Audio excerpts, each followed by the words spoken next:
All right, let's talk about the last two games that we saw this weekend. The most competitive game of the weekend was Texas and Clemson. The winner of this game, which obviously was Texas, is going to play Arizona State in the Peach Bowl. That one's going to be a fun one as well. Although, again, so you've got the number 5 seed favored by 13.5 points against the number 4 seed. So Vegas feels pretty confident in the top 2 at-large teams. But let's talk a little bit about how this game was won for Texas. They were running the ball at will. They were able to do whatever they wanted. 292 rush yards, 6.1 yards per carry. Clemson's run defense was a problem all season. Yep. And Texas said, great, here's what we are going to do, and you will not be able to stop us. And then that's what they did. Yeah, and I'll say this, like if Texas can run the football like that through the duration of the playoff, I understand why Vegas really likes them as the favorite to win it all. It takes so much pressure off of Quinn Ewers.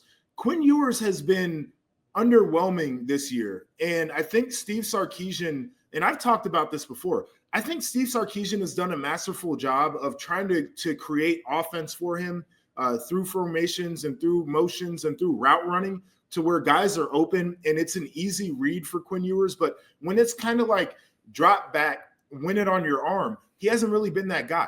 And he had the ankle injury. His mobility has suffered. And so when it's just like his game to go out there and do it, they're not great. When they have this going on, almost 300 yards on the ground, Quinn Ewers is like all-American quarterback, right? And so, like, I think this is the idea of the complementary offense for Texas that really comes through. I thought Clemson challenged them in a lot of ways. Again, you said most competitive game here. I would tend to agree with that. And I had Clemson pulling off the upset, obviously didn't get it done.